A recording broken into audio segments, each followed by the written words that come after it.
नमस्कार दर्शक बंधु आपण मानक आमर ये चैनल को स्वागत जनाऊँगी। दया ही धर्मर मूल अर्थ दया बिना मनुष्य तो असंभव। सेमिति बड़ त्रुटि केबे देख ना अर्थात अन्य को त्रुटि गणना करने चाहे निजकू तो सठिक करने आवश्यक थाए।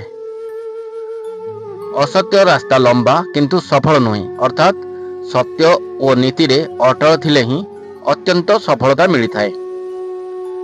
सेमिति स्वार्थ पाई अन्य को हानि करिबो नाही माने सत्य और नियम रे थांती और अन्य माने को सहाय्य करंतु।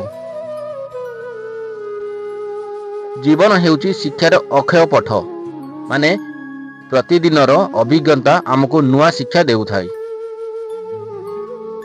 असही लोकंको सांग न कर अर्थात दुष्ट मन लोक मानकु एडी जीवन रे एक भल पथ चालना कर। मुई सबुठु श्रेष्ठ भावंतु नाही अर्थात नम्रता एक महान गुण। यह आपण को प्रेरणादायक एवं प्रमाणित करिवो। दोष सबु निज पार्श्वरु शुरू कर निज अभिकृत ठीक करबा द्वारा समाज रे परिवर्तन आनी परिबो। सेमिति परिश्रम ही सफलतार चाबी केवल प्रयास द्वारा जीवन बड़ किसी सफलता अर्जन करिहेब।